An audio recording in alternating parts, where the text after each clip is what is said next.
Story நேரம் Tamil வியூவர்ஸ்க்கு hi. நம்ம சீரீஸோட 4th எபிசோட்ல என்ன ஆக போகுது அப்படின்னு தான் இன்னைக்கு இந்த வீடியோல பார்க்க போறோம். லாஸ்ட் எபிசோட்ல சொன்ன மாதிரியே ஷென் ஹுவாஷி 2 பேரும் ஒன்னா சேர்ந்து கிரவுன் பிரின்ஸ் கூட, அதாவது ஃபர்ஸ்ட் பிரின்ஸ் கூட ட்ரீட் சாப்பிட்றதுக்காக வெளியே போறாங்க. வண்டியில போகும்போது கூட ஒரு தண்ணி கூட எனக்கு கொடுக்க மாட்டேங்கிறீங்க அப்படின்னு ஹுவாஷி கேட்க, காட்டு பகுதியா இருக்கு, பாத்ரூம் ஏதாவது போகணும்னா நான் ஈஸியா போடுவேன், உனக்கு கஷ்டம், அங்க போற இடத்துல நல்லா விருந்து இருக்கும், அங்க போய் சாப்பிட்டுக்கோ அப்படின்னு ஷென் அவன் தண்ணி குடிச்சா கூட ஹுவாஷிய பட்னி போட்டே கூட்டு போறான்.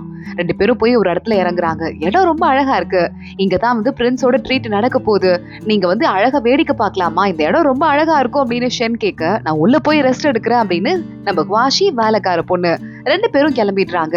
ஹுவாஷி ரூம்குள்ள போய் எட்டி பாக்குறா. இவரு இந்த இடத்த அழகா இருக்குன்னு பாக்குறதுக்கு வந்தாரா? இந்த ஆள் அழக ரசிச்சு எத்தனை வருஷம் ஆச்சோ, நம்மள கூட்டு வந்ததுல கண்டிப்பா ஏதோ சூழ்ச்சி இருக்கும்னு யோசிக்க ஆரம்பிக்கிறா. அப்ப ஹுவாஷிக்கு கெர்னல் டீ அப்படின்னு ஒரு ஸ்பெஷல் டீயும் நண்டுல பண்ண கேக்கும் கொண்டு வந்து வைக்கிறாங்க. பரவாயில்லையே, விஷம் இருக்கான்னு செக் பண்ணிடலான்னு ஆளுங்க போனதுக்கு அப்புறமா அசிஸ்டன்ட் பொண்ணு செக் பண்றா. விஷம் எதுவும் இல்ல. அவ வேகமா நண்டு கேக் எடுத்து பார்த்துட்டு, நல்லா இருக்கும் போல பிரின்சஸ் அப்படின்னு அவ சாப்பிட ஆரம்பிக்க, ஹுவாஷி டீய குடிக்கிறா. டீ கூட நல்லதா இருக்கு அப்படின்னு ஹுவாஷி சொல்றா. அடுத்து இந்த நண்டு கேக்க சாப்பிடலான்னு போறா. அப்போ வேலைக்கார பொண்ணு டீ குடிக்கிறதுக்கு வரா. வேகமா வேலைக்கார பொண்ணு கையை பிடிச்சு, குடிக்காத, இப்பதான் எனக்கு ஞாபகம் வருது, எனக்கு ஒரு 12 வயசு இருக்கும் போது பக்கத்து நாட்டுல இருந்து நிறைய கிஃப்டா நண்டு வந்தது, அந்த நண்டு ஓட்டு மொத்தத்தையும் இப்ப இருக்கிற ராணி எனக்கு கொடுத்துட்டா, அது நல்லா இருக்கே, நான் நிறைய சாப்பிட்டதுக்கு அப்புறமா எனக்கு பயங்கரமா டயரியா போச்சு, இதனால நான் அப்பா கிட்ட யாரோ எனக்கு விஷம் வச்சுட்டாங்கன்னு கூட சொன்னேன், ஆனா அப்பா என்ன திட்டி அனுப்பிட்டாரு. அப்புறம் தான் ஒரு டாக்டர் என்கிட்ட ரகசியமா சொன்னாரு, அந்த நண்டை சாப்பிட்டுட்டு இந்த கெர்னல் டீயை குடிக்க கூடாது, குடிச்சா உயிரே போற அளவுக்கு டயரியா ரொம்ப கொடூரமா இருக்கும், ஏன் செத்து கூட சில பேர் போயிருவாங்கன்னு சொன்னாரு. இது ரெண்டும் நமக்கு தெரியாது அப்படின்னு நினைச்சு 2 ஸ்நாக்ஸையும் கொண்டு வந்து ஷென் நமக்கு நீ கொடுத்திருக்காரு. இப்பதான் எனக்கு விஷயம் புரியுது. இப்போ நான் இங்க எனக்கு ஏதாவது ஆயிடுச்சு அப்படின்னா பிரின்ஸ் இப்ப வராரு, ஃபர்ஸ்ட் பிரின்ஸ், அதுவும் கிரவுன் பிரின்ஸ்ங்கிறதால அவர் மேல பழி விழுந்துரும். கிரவுன் பிரின்ஸ் மேல பழிய போட்டு என்ன கொல்றதுக்கு ஷென் ட்ரை பண்றாரு.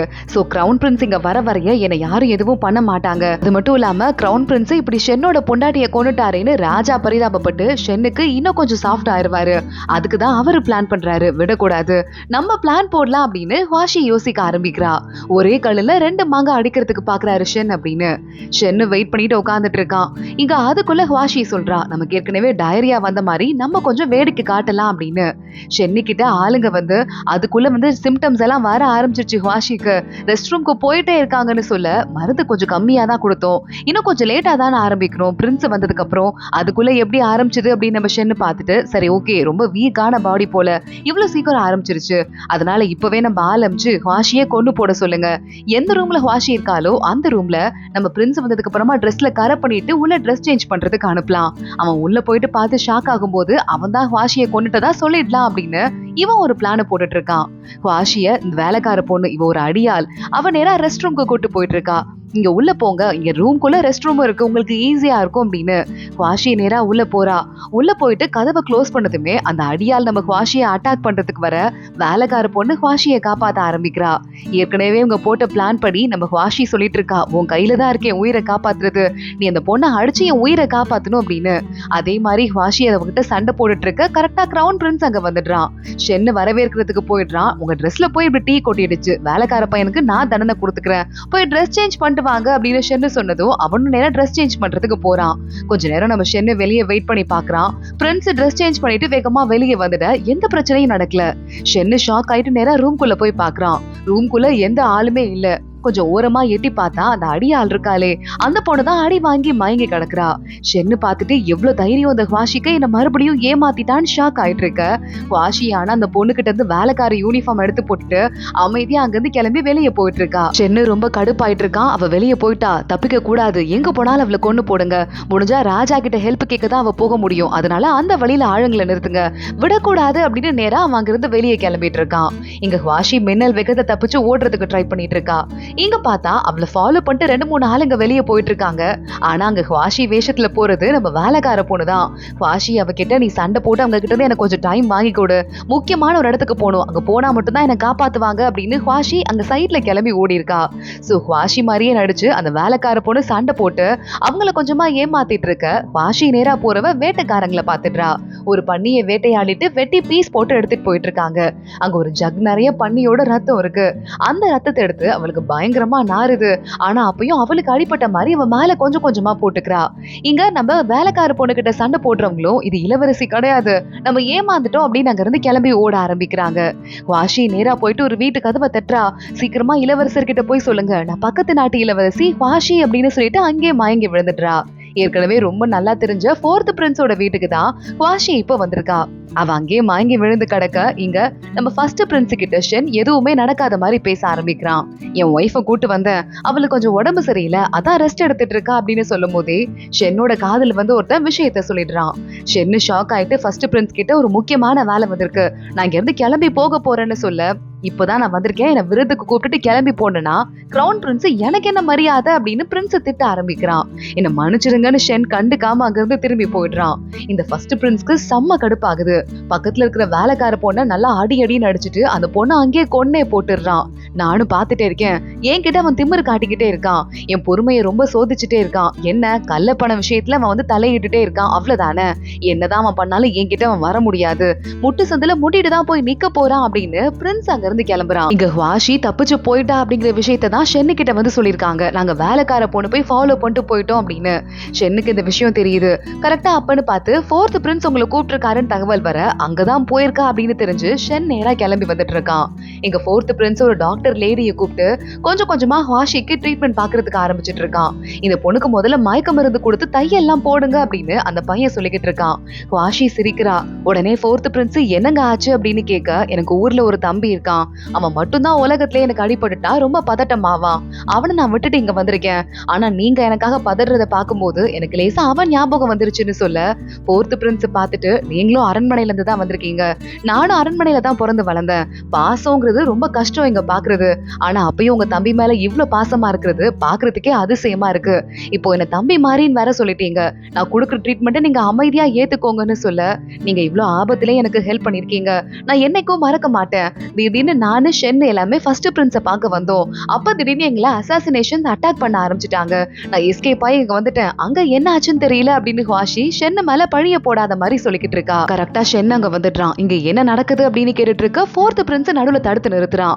என்ன பண்றீங்க நீங்க, பொண்டாட்டிய கல்யாணம் பண்ணி கூட்டு போனா அவளை கூட உங்களால முழுசா பாத்துக்க முடியாதா, அப்புறம் எப்படி நீங்க ராஜாவை பாத்துக்க போறீங்க அப்படின்னு கேட்க, நாங்க கிளம்புறோம் அப்படின்னு ஷென் வாஷியை கிளம்ப சொல்றான். அந்த பொண்ணுக்கு ரொம்ப உடம்பு ஃபுல்லா அடிபட்டிருக்கு, உங்களுக்கு மனசாட்சி இல்லையா அப்படின்னு 4th பிரின்ஸ் கேட்க, பயங்கரமா ரத்தம் நாறுது, இது மனுஷ ரத்தமே கிடையாது அப்படின்னு. வாஷிக்கு வயிறுலையும் தொடையிலையும் அடிபட்டிருக்கு, இது ஃபேக் அப்படின்னு நிரூபிக்கிறதுக்காக பெட்ஷீட் தூக்கிடுறான் நம்ம ஷென்னு. பார்த்தா உண்மையாவே கத்தி ஆழமா பட்டு ரத்தம் கொட்டிக்கிட்டு இருக்கு. ஷென் ஒரு பக்கம் ஷாக் ஆயிட வாஷி யோசிக்கிறா, இவனை சாதாரண ஃபேக்கு காயத்தை வச்சு ஏமாத்த முடியாது அப்படின்னு அவளே அவளை கட் பண்ணிக்கிட்டு அதுக்கப்புறம் தான் இங்க வந்துட்டு இருக்கா. 4th பிரின்ஸ் பாக்குறான், அறிவு இருக்கா இல்லையா, இந்த பொண்ணை இவ்வளவு கஷ்டப்படுத்திருக்கீங்க, உங்களுக்கும் இதுல சம்மந்தம் இருக்கு நான் நினைக்கிறேன், இதுக்கு மேல இந்த பொண்ணுக்கு ஏதாவது ஆச்சு அப்படின்னா கண்டிப்பா நான் உங்க யாரையும் சும்மா விட மாட்டேன், ராஜா கிட்ட போயிட்டு கேஸ் போட்டு அதுல ஜெயிச்சே தீருவேன், எனக்கு தெரியும் என்ன பார்த்து நீங்க மட்டமா நினைக்கிறீங்கன்னு, ஆனா என்னதான் இருந்தாலும் நான் ராஜாவோட பையன், என் உயிரை பணையம் வச்சாவது அந்த பொண்ணுக்கு நீதியை வாங்கி தருவேன்னு சொல்ல ஷென்னு சிரிக்க ஆரம்பிக்கிறான். ஏன் சிரிக்கிற அப்படின்னு 4th பிரின்ஸ் கேட்க, அதெல்லாம் ஒண்ணும் இல்ல, என் ஒய்ஃபை கூட்டிட்டு பத்திரமா போறேன், நான் தான் தப்பு பண்ணேன்னு ஒத்துக்கிட்டேன்ல, இனிமே அவளுக்கு எந்த ஆபத்தும் வராம நான் பாத்துக்கிறேன் அப்படின்னு ஷென்னு கொஞ்சம் நக்கலாவே சொல்லிட்டு வாஷியை கூப்பிடுறதுக்கு ஆள் அனுப்புறான். ஆனா அங்க வர டாக்டர் அந்த பொண்ணு எவ்வளவு தூரம் சொல்லியும் அனஸ்தீஷியா போட்டுக்க மாட்டேன்னு சொல்றாங்க, முழிச்சிருக்கும் போதே தைக்க சொல்றாங்க, ஆனா எனக்கு அந்த மாதிரி பழக்கம் இல்லைன்னு சொல்ல ஷென் உடனே அப்போ நானே தையல் போடுறேன், எனக்கு அந்த மாதிரி பழக்கம் இருக்கு அப்படின்னு சொல்லிட்டு நேரா உள்ள போயிடுறான். ஷென்னு கையில நீடில் எடுத்துட்டு கரெக்டா தையல் போடுறதுக்கு ரெடி ஆயிட்டு இருக்கான். இன்னும் ஒரே ஒரு தடவை கேக்குறேன், அனஸ்தீஷியா போட்டுக்கோன்னு சொல்ல, இல்ல முடியாது, அப்படியே ஸ்டிச் பண்ணுங்க அப்படின்னு வாஷி சொல்லிடுறா. ஷென் உடனே ஸ்டிச் பண்ண ஆரம்பிக்கிறான். அந்த தொடையில இருக்கிற காயத்தை அவன் ஸ்டிச் பண்ண ஆரம்பிக்க வாஷிக்கு பயங்கரமா வலிக்க ஆரம்பிக்குது. நான் தான் அப்பவே சொன்ன அனஸ்தீஷியா போட்டுக்கோன்னு, நீ கேட்க மாட்டேன்னு சொல்லிட்ட, அதுக்கு நான் என்ன பண்றது அப்படின்னு சொல்லிட்டு அவன் பாட்டுக்கு ஸ்டிச் பண்ண ஆரம்பிக்க, இதுக்காக 4வது பிரின்ஸை தேடி வந்த அப்படின்னு ஷென்னு கேட்டுட்டு இருக்கான். ராஜாவை நான் தேடி போனேன் அப்படின்னா அதுக்குள்ள உங்க ஆளுங்க பிடிச்சிருவாங்க, அதனாலதான் இங்க தேடி வந்தேன், ஆனா நான் கண்டிப்பா ஜெயிச்சிட்டேன் தானே, நீங்க தோத்துட்டீங்க தானே அப்படின்னு கேட்க கொஞ்சம் வலிக்கிற மாதிரி ஷென்னு தைக்க ஆரம்பிக்கிறான். உங்களுக்கு ஸ்டிச் போட தெரியுமா தெரியாதா அப்படின்னு சொல்லிட்டு அவ கேட்க ஆரம்பிக்கிறா. சரி ஒரு பிரேக் எடுத்துட்டு அடுத்த ஸ்டிச்சை போடவான்னு கேட்க, வேண்டாம் நான் மயங்கிடுவேன், அப்புறம் நான் எந்திரிக்கவே மாட்டேன்னு உங்களுக்கே நல்லா தெரியும் அப்படின்னு வாஷி சொல்றா. ஓ நீ மயங்கும் போது நான் உனக்கு விஷம் வச்சிருவேன் நினைச்சிட்டு தான் அனஸ்தீஷியா போடாமலே இருக்கியா? நீ ஏன் இப்படி இருக்க? நீ ஒரு நாட்டோட இளவரசி, நல்ல பெரிய இடத்துல பிறந்து வளர்ந்தவ. ஆனா ஏதோ கொல்லக்கூடக்கார தலைவி எப்ப யாரு கொல்லுவாங்களோன்னு பயந்து வாழ்ற மாதிரி ஏன் வாழ்ந்துட்டு இருக்கன்னு கேட்க, அந்த மாதிரி வாழாம இருந்திருந்தா உங்கள மாதிரி நரிங்களா இருக்கிற இந்த ஊர்ல, ஓநாய்களா இருக்கிற இந்த ஊர்ல, ஏன் ஊர்லயும் சரி நான் எப்படி உயிரோட இருந்திருக்க முடியும் அப்படின்னு கேக்குறா. மறுபடியும் வேகமா தையல ஒரு ஷென் இழுக்க பயங்கரமா அவளுக்கு வலிக்க ஆரம்பிக்குது. ஷென் தையல போட்டு முடிச்சிட்டு அந்த தையலை அப்படியே வாயிலே கட் பண்றதுக்கு வந்துட்டு இருக்கான். வேண்டாம் அப்படின்னு வாஷி தடுத்து நிறுத்துறா. ஷென் அதை கண்டுக்காம தையல அப்படியே வாயிலேயே பிச்சுட்டு இப்போ ஓகேவா அப்படின்னு கேட்க வாஷி வழியில துடிக்க ஆரம்பிக்கிறா. கரெக்டா நம்ம ஷென் அவளை பாக்குறான். இதுக்கும் மேல நான் உன்னை ஒண்ணும் பண்ண மாட்டேன், ஏற்கனவே 4th பிரின்ஸ் கிட்ட உன்னை பத்திரமா பாத்துக்கிறேன்னு வாக்கு கொடுத்திருக்கேன், இப்போ நீ கொஞ்சம் அமைதியா இரு அப்படின்னு சொல்ல அங்க டாக்டர் லேடி வந்துட்டு இந்த பொண்ணுக்கு இந்த தழும்பு போகவே போகாது, காயம் ஆறுனா கூட தழும்பு அசிங்கமா இருக்கும்னு சொல்ல அவளோட புருஷன் நான் தான், என்ன தவிர வேற யாரும் இந்த இடத்த பார்க்க போறது கிடையாதுங்கிறதால தழும்பு பத்தி அவளுக்கோ எனக்கோ எந்த கவலையும் கிடையாது, அவளை நிம்மதியா தூங்க விடுங்க, நீ தூங்கு அப்படின்னு சொல்லிட்டு ஷென்னு சொல்லிடுறான். முதல் தடவையா அவனை நம்பி கண்ணை மூடி வாஷி தூங்க ஆரம்பிக்கிறா. ஷென் அவளை பார்த்துட்டு எனக்கு ஏத்த மாதிரி ஒரு ஜோடிய முதல் முறையா என் வாழ்க்கையில நான் பார்த்திருக்கேன், ஆனா அது எதிரி நாட்டு பொண்ணா இருப்பான் நான் யோசிச்சே பார்த்தது இல்ல அப்படின்னு யோசிச்சுட்டே அங்க இருந்து கிளம்புறான். ஷென் மறுபடியும் அவனோட வீட்டுக்கு வாஷிய கூட்டு வந்துடுறான். அங்க இந்த மெங்கு, அதாவது ஃபர்ஸ்ட் ஒய்ஃப் வந்துட்டு இருக்கா. இவளுக்கு வேணுங்கிறதெல்லாம் எல்லாத்தையும் பார்த்து பார்த்து செய்யணும், அவ கேட்கிற எதையும் நோ சொல்லக்கூடாது புரியுதா அப்படின்னு ஷென்னு சொல்லிக்கிட்டு இருக்க. அப்படியே பண்ற அப்படின்னு மெங்கு சொல்றா. ஷென் அங்க இருந்து கிளம்புறதுக்கு ட்ரை பண்றான். ஆனா மயக்கத்துல இருக்கிற வாஷி அவனோட ட்ரெஸ் புடிச்சிட்டு என்னை விட்டு போயிடாத போயிடாத அப்படின்னு சொல்லிக்கிட்டு இருக்கா. அந்த ஃபர்ஸ்ட் ஒய்ஃப் பாக்குறா, அங்க இருந்து கிளம்பிடுறா.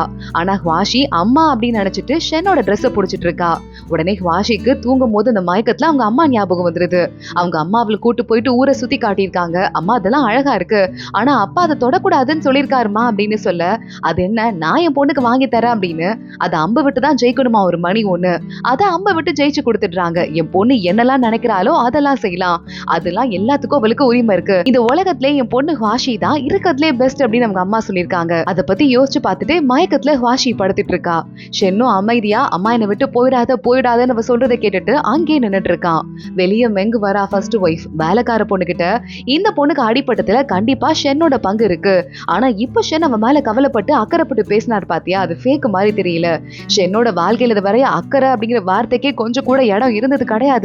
முதல் முறையா அவரோட கண்ணுல அக்கறையை நான் பார்த்தேன் அப்படின்னு மெங்கு சொல்லிக்கிட்டு இருக்கா.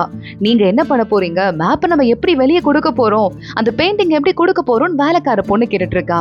வாஷி வெளியே வந்து நின்னுட்டு இருக்கா. அவ உடம்பு கொஞ்சம் கியூர் ஆயிடுது. வேலைக்கார பொண்ணு கிட்ட சொல்லிக்கிட்டு இருக்கா, இது மாதிரி நான் பயந்து பயந்து ஒவ்வொரு நாளையும் வாழ முடியாது, ஏதாவது ஒண்ணு பண்ணி இந்த வீட்டுல ஷென்னு கிட்ட எனக்கு ஒரு நல்ல பேர் இருக்கிற மாதிரி பண்ணணும் அப்படின்னு யோசிக்க ஆரம்பிக்கிறா. ஆனா அடுத்து வேலைக்கார பொண்ணு, நீங்க மாத்து மருந்து போட வேண்டிய நேரம் வந்துருச்சு, அந்த டெய்லர் பொண்ணு உங்கள்ட்ட மாத்து மருந்து கொடுக்கணும்னா நீங்க அந்த பெயிண்டிங்க கொடுக்கணும்ல அப்படின்னு சொல்ல, வாஷிக்கு போட்டோகிராபிக் மெமரி இருக்கு, ஒரு இதை பார்த்தா அப்படியே ஞாபகம் வச்சுக்குவாலாம்.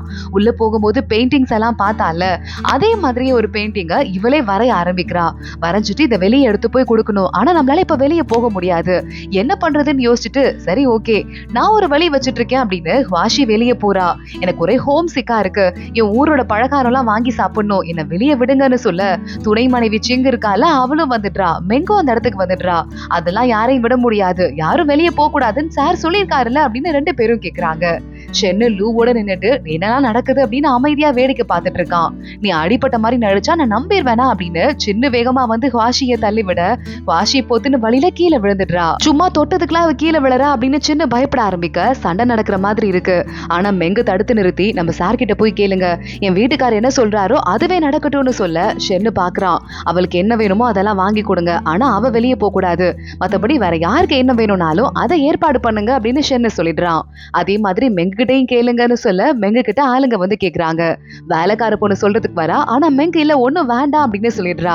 மெங்கு வேலைக்கார பொண்ணு கிட்ட சொல்லிட்டு இருக்கா, அவர் என்ன சந்தேகப்படுறாரு, அதுக்காக தான் எனக்கு ஏதாவது வேணுமான்னு கேட்டு பாக்குறாரு, இந்த நேரத்துலதான் நம்ம ரொம்ப கேர்ஃபுல்லா இருக்கணும் அப்படின்னு சொல்ல வேலைக்கார பொண்ணு, உங்க ஃபியூச்சரையும் நீங்க பார்க்க வேண்டாமா, ஷென் மேல நீங்க காதலிக்கிறீங்க காதல் வச்சிட்டு இருக்கீங்கன்னு எனக்கு தெரியும், ஆனா அந்த மேப் எடுத்து நீங்க கொடுத்துட்டீங்க அப்படின்னா அதுக்கப்புறமே உங்க வாழ்க்கையில அவங்க ரெண்டு பேருக்கும் நடுவுல எதுவுமே நடக்காதுன்னு சொல்ல, என் வீட்டுக்கு ஒரு பெரிய பொண்ணா எங்க வீட்டை பாதுகாக்கிறது, ஷென் கிட்ட ஸ்பை வேலை பாக்குறது மட்டும் தான் நான் செய்யணும், மத்தபடி எதுவும் என்னோட பொறுப்பு கிடையாது அப்படின்னு சொல்லிட்டு மெங்க அங்க இருந்து போயிடுறா. என்னதான் லவ் இருந்தா கூட இங்க அந்த டெய்லர் பொண்ணு உள்ள வந்துடுறா. உள்ள வந்ததுமே அந்த மேப் ஓவியம் உன்கிட்ட நான் கொடுத்துடுறேன் அப்படின்னு நம்ம வாஷி கொடுக்க மாத்து மருந்து அவ கொடுக்க ஆரம்பிக்கிறா. வாஷி மாத்து மருந்த வாயில போட்டுக்கிறா. போட்டதுமே கையில இருக்கிற அந்த மச்சம் டாட்டூ ரொம்ப ரெட் கலர்ல இருந்து நார்மல் கலருக்கு மாறிடுது. ஆனா இங்க இருக்கிற பெயிண்டிங் ஒரிஜினல் கிடையாது. ஷென் அவனுக்கு இருக்கிற ஞாபகத்தை வச்சு அவனே வரைஞ்சு வச்சிருந்தது. ஏன்னா ஒரிஜினல் பெயிண்டிங் அவன் கிட்டயே இல்ல போல. சோ அவனும் தேட போறான். நானும் அதை தேடி கண்டிப்பா ஒரிஜினல் பெயிண்டிங் கிடைச்சதுமே உன்கிட்ட கொடுத்துடுறேன் அப்படின்னு வாஷி சொல்லிக்கிட்டு இருக்கா. டெய்லர் பாக்குறா, ரொம்ப விவகாரமான ஆள் நீதான். உயிரோட நீ இருக்கணும்னு வச்சுக்கோ, ஏன் அந்த பெயிண்டிங் எனக்கு வேணும். இந்த மாத்து மருந்து 1 மாசம் தான் வேலை செய்யும், ஞாபகம் வச்சுக்கோ அப்படின்னு அங்க இருந்து கிளம்பிடுறா. இங்க வாஷி நேரா அடுத்து ஒரு பிளான போட்டுட்டு எங்க ஷென் இருக்கானோ அங்க வந்துட்டு இந்த ட்ரெஸ் தான் ரொம்ப ட்ரெண்டிங்கான ட்ரெஸ்ன்னு சொன்னாங்க, நான் வாங்கி போட்டிருக்கேன், நல்லா இருக்கா அப்படின்னு கேட்டுட்டு இருக்கா. நல்லா இருக்கே அப்படின்னு நம்ம ஷென்னு கண்டுக்காத மாதிரி பேசிட்டு இருக்க. உங்களை பத்தி ஒரு சீக்ரெட் தெரிஞ்சது. அது என்ன அப்படின்னா, அன்னைக்கு நான் உங்க ஸ்டடிக்குள்ள போனேன்ல, அன்னைக்கு யாரோ உங்களோட முக்கியமான பெயிண்டிங் ஒண்ணு திருடிட்டாங்க. ஆனா அந்த வேலைக்காரன் இறந்து போனதான் மிச்சம். அதை பத்தி எந்த க்ளூவும் கிடைக்கல. இப்ப நான் ஒண்ணு சொல்றேன், உங்களுக்கு நான் அதை கண்டுபிடிக்கிறதுக்கு ஹெல்ப் பண்றேன். அப்படி ஒரு வேளை நான் ஹெல்ப் பண்ணா எனக்கு நீங்க சப்போர்ட் பண்ணுவீங்களா, என்ன பாதுகாப்பீங்களா அப்படின்னு கேட்க ஷென்னு பக்கத்துல வந்துடுறான்.